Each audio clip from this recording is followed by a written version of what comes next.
राधे राधे। जय श्री कृष्णा, जय जय श्री सीताराम। मानस पीयूष बालकांड। प्रणवो पुर नर नारी बहोरी, ममता जिन पर प्रभु न थोरी। बाबा तुलसीदास जी अवधपुरी के, अयोध्या जी के सभी नर नारियों को प्रणाम करते हैं। बाबा कह रहे हैं कि अवधपुरी के सब नर नारियों पर भगवान श्री राम की असीम कृपा है, बहुत ममता है, वो उनको बहुत चाहती हैं। तो ऐसे भगवान श्री राम के कृपा पात्र, स्नेह पात्र सब नर नारियों को मैं प्रणाम करता हूँ। अब बाबा कहते हैं, सिय निंदक यग ओग नसाए, लोक विशोक बनाए बसाए। ये बहुत गहरी व्याख्या की चौपाई है। वाल्मीकि बाबा ने जो सीता मैया के परित्याग की कथा कही थी, बाबा ने उस पूरी कथा को बस इस एक चौपाई में बता दिया है। सिय निंदक अगर ओग नसाए, जिन्होंने सीता जी की निंदा की उनको भी भगवान श्री राम ने अयोध्या जी में शोक रहित करके, बिल्कुल प्रसन्न चित्त करके बसा लिया। उन पर भी कोई दुश्मनी नहीं की, उनको कोई दंड नहीं दिया, उन पर कोप नहीं किया। मर्यादा पुरुषोत्तम थे ना, तो उन्होंने प्रजा की बात को सुना। सीता मैया, वैसे सीता मैया को कोई दोष नहीं था, अग्नि प्रवेश कर चुकी थी पहले ही, और रावण के यहाँ कुछ भी, रावण ने उनको अशोक वाटिका में रखा था, महल में ले भी नहीं गया था, वो बहुत डरता था उनसे। रावण ने उनको स्पर्श भी नहीं किया था, इतनी रावण की हिम्मत भी नहीं थी, तो बिल्कुल सही थी। लेकिन देवता इस बात के साक्षी थे, लेकिन देवता भी आके गवाही देते और समझाते, तब भी प्रजा के दिमाग में वो बात जमती नहीं। इसलिए उन्होंने सीता मैया का परित्याग कर दिया। मर्यादा पुरुषोत्तम थे, उनको प्रजा को उन्होंने सबसे ऊपर रखा। ये इस चौपाई का भाव है। दूसरा भाव, अब विद्वानों ने इसकी समीक्षा की है।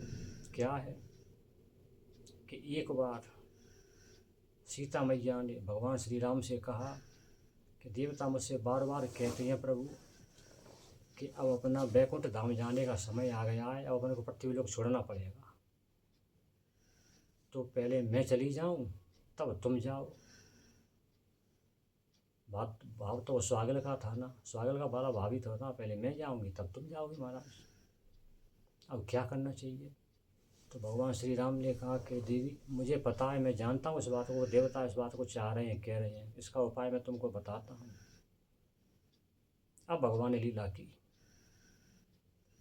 उधर वाल्मीकि जी महाराज सीता माता का भजन पुत्र रूप में करते थे, जैसे हमें लाला को पुत्र रूप में सेवा करते हैं, वैसे वाल्मीकि जी सीता मैया को अपने बेटी के भाव में भजन करते थे, पुत्री मान के भजन करते थे कि सीता मेरी पुत्री है, मेरी बेटी है। तो भगवान को उनका भी मनोरथ पूरा करना था, उनकी भी इच्छा पूरी करनी थी, तो सीता जी को वहाँ भेजना था उनके यहाँ। तो वो सीता जी को उन्होंने अपनी बेटी मान कर रखा, तो वो भी उनका मनोरथ भाव पूरा करना था। तो भगवान श्री राम ने पूछा अपने गुप्तचरों से कि हमारी प्रजा सीता जी के बारे में, मेरे बारे में, मेरी माताओं के बारे में क्या कहती है। अब जो इसमें मानस पीयूष में लिखा है वही मैं बता रहा हूँ, कोई जातिगत टिप्पणी मेरी किसी के ऊपर नहीं है, किसी अन्यथा किसी भाव से मत लेना सुनने वाले कोई बंधु। एक धोबी था रजक, उसने कुछ आलोचना सीता मैया की। तो गुप्तचरों ने बताया कि वो जो धोबी प्रजाजन है, धोबी है ना, रजक भाई है ना, वो आलोचना कर रहे हैं मैया की। अब ये भी सुन लो कि ये रजक कौन था, ये धोबी कौन था। ये पूर्व जन्म का तोता था और एक तोती इसकी पत्नी थी, तो दोनों पति पत्नी मिथिला में रहते थे। उस समय सीता माता छोटी सी बालिका थी, वो जानती नहीं थी कुछ भी, तो उपवन में खेल रही होंगे तोता तोती दोनों के दोनों। तो सीता मैया छोटी थी, तो उन्होंने दोनों को पकड़ के अलग अलग पिंजरे में बंद कर दिया। तो तोता को बड़ा दुख हुआ, तोता भाई बहुत प्रेम करते थे, पति पत्नी साथ साथ रहते थे, अलग अलग पिंजरे बंद कर दूर दूर हो गए वो। तो वह दुखी हुआ, तोता रोने लगा। तो तोता ने श्राप दिया कि जैसे तुमने मुझको मेरी पत्नी से अलग किया है, वैसे तुमको भी अपने पति का वियोग सहना पड़ेगा। तुम भी अपने पति से अलग जाके रहोगी, बिल्कुल अलग, पूरा राजपाट छोड़ के। तो उस श्राप के कारण, उस श्राप का भी मान रखना था, इसलिए सीता मैया का परित्याग करना था। सीता मैया को परित्याग करके और वहाँ भेजना था। तो धोबी उस जन्म का वो तोता था, इसलिए उसने अपने उस श्राप वश उसने ऐसा किया था, नहीं वो भी नहीं करता। तो भगवान ने ये सारी गुप्तचरों ने कहा कैसे ऐसे करती हैं। तो भगवान ने कहा ठीक है, मुझे प्रजा का तो मान रखना है, प्रजा के खिलाफ तो मैं नहीं जा सकता। वो तो माता को वचन दे चुके थे कि आपको जाना है तो मैं भी जाऊंगा वैकुंठ धाम को। वाल्मीकि जी का मनोरथ पूर्ण करना था। तो सीता मैया का परित्याग कर दिया। सीता मैया वाल्मीकि जी के आश्रम पर पहुंच गई।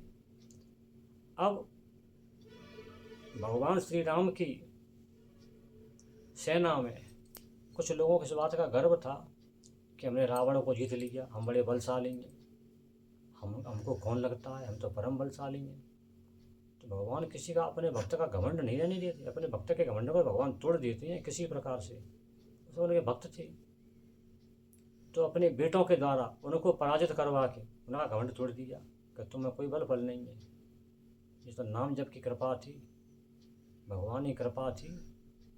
सीता मैया आदि शक्ति हैं, भवानी हैं, जगदम्बा हैं, इनकी कृपा थी, इसलिए तुमने रावण को हरा लिया। तुम रावण हराने वाले कौन थे? अब लड़कों को हरा दो, 2 लड़कों को, क्यों नहीं हरा पाए, इनको हराओ ना। तो भगवान ने उनका भी घमंड तोड़वा दिया।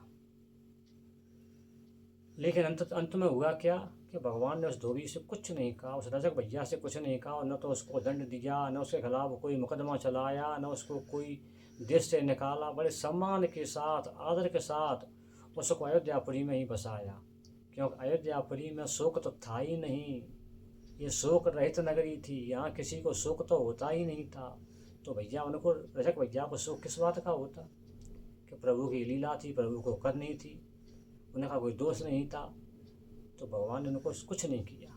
इस भाव से प्रकट करते हैं महाराज कि लोक विशोक बनाए बसाए, अयोध्या जी को ऐसा बना दिया कि उसमें शोक कभी होता ही नहीं, उसमें जो भी रहता है प्रसन्न चित्त रहता है। तो वाल्मीकि जी की वो कथा बाबा ने 1 में संकेत में बता दी है, और मानस भी उसके व्याख्याकार उसकी पूरी व्याख्या कर दी है। जय जय श्री सीताराम। जय श्री कृष्णा। राधे राधे।